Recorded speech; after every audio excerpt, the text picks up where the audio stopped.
సాంకేతికంగా ముందున్న దేశాలకు సైతం లేని పటిష్టమైన డిజిటల్ లావాదేవీల వ్యవస్థ భారత్ సొంతమని ప్రధాని నరేంద్ర మోదీ స్పష్టం చేశారు. ఈ లావాదేవీల్ని మరింతగా విస్తృతపరిచే భీమ్ ఆధార్ యాప్ను నాగ్పూర్లో ఆవిష్కరించిన ప్రధాని ఈ వ్యవస్థను అత్యుత్తమ విశ్వవిద్యాలయాలు అధ్యయనానికి స్వీకరిస్తాయని విశ్వాసం వ్యక్తం చేశారు.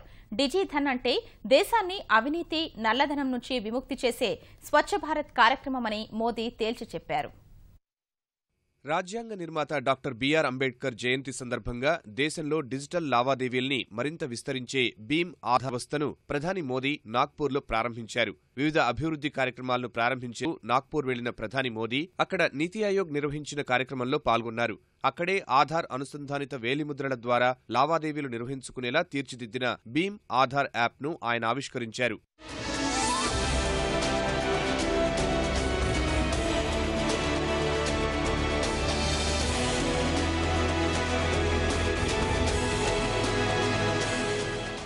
వినియోగదారులు ఏదైనా దుకాణానికి వెళ్లి భీమ్ యాప్ ఉన్న బయోమెట్రిక్ యంత్రంపై తమ వేలిని ఉంచితే వారు కొనుగోలు చేసిన మొత్తానికి విలువైన నగదు సదరు వ్యాపారి ఖాతాలోకి చేరిపోతుంది. ప్రారంభించిన 4 నెలల్లోనే 1.9 కోట్ల డౌన్లోడ్లతో ప్రపంచ రికార్డు సృష్టించిన భీమ్ యాప్ వల్ల మొబైలే ఏటీఎంగా మారిపోతుందని ప్రధాని స్పష్టం చేశారు. ఇప్పటికే భీమ్ ఆధార్ చెల్లింపుల కోసం 3 లక్షల మంది వ్యాపారులు 27 బ్యాంకులతో అనుసంధానమయ్యారు. డిజిటల్ చెల్లింపుల ప్రోత్సాహానికి 250 కోట్లతో నగదు వాపసు పథకం, రిఫరల్ బోనస్ పథకాల్ని కూడా ప్రధాని ప్రారంభించారు. రిఫరల్ బోనస్ పథకంలో భీమ్ యాప్ ద్వారా ఎవరైనా మరొకరిని చేర్చవచ్చు. అలా చేరిన వారు 3 లావాదేవీలు జరిపితే వారిని చేర్చిన వారి ఖాతాలోకి 10 రూపాయలు జమ చేస్తామని ప్రధాని తెలిపారు.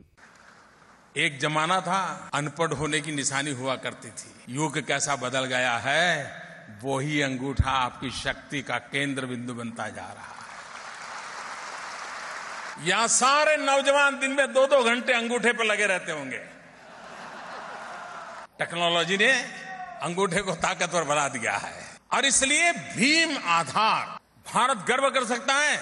दुनिया के टेक्नोलॉजिकली एडवांस देश के पास भी ये व्यवस्था नहीं है जो हिंदुस्तान के पास है. वो दिन दूर नहीं होगा दुनिया की बड़ी बड़ी यूनिवर्सिटीज इस भीम आधार का केस स्टडी करने के लिए भारत का पर आएगी. सारे नौजवान स्टडी करेंगे दुनिया में आर्थिक बदलाव क्या हो सकता है, ये इसका ये आधार बनने वाला है जी. ये रेफरेंस पॉइंट बनने वाला है.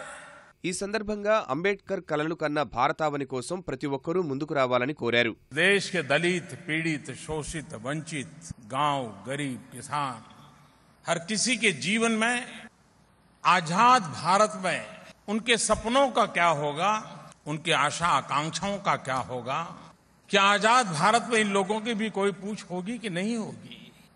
इन सारे सवालों के जवाब भीमराव अंबेडकर जी ने संविधान के माध्यम से देशवासियों को दिए थे, गारंटी के रूप में दिए थे.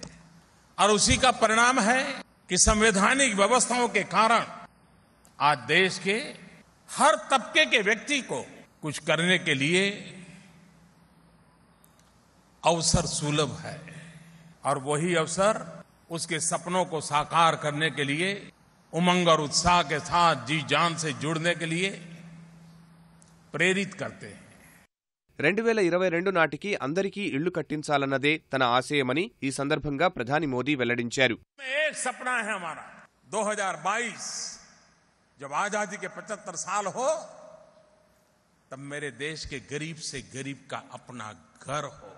इस देश का कोई गरीब ऐसा ना हो जिसको अपना रहने के लिए घर ना हो, अपनी छत ना हो, और घर भी ऐसा हो जिसमें बिजली हो, पानी हो, चूल्हा हो, गैस का चूल्हा हो, नजदीक में बच्चों के लिए स्कूल हो, बुजुर्गों के लिए नजदीक में अस्पताल हो.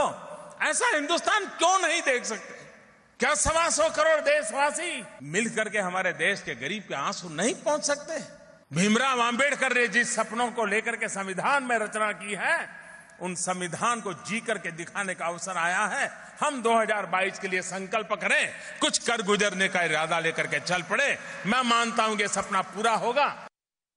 ఈ సందర్భంగా లక్కీ గ్రాహక్ యోజన, డిజిధన్ వ్యాపారి యోజన కింద మెగా డ్రా విజేతలకు ప్రధాని బహుమతులు అందజేశారు. లాతూర్కు చెందిన శ్రద్ధ అనే బాలిక ₹1 కోటి గెలుచుకోగా మోదీ ఆ బాలికను సత్కరించారు.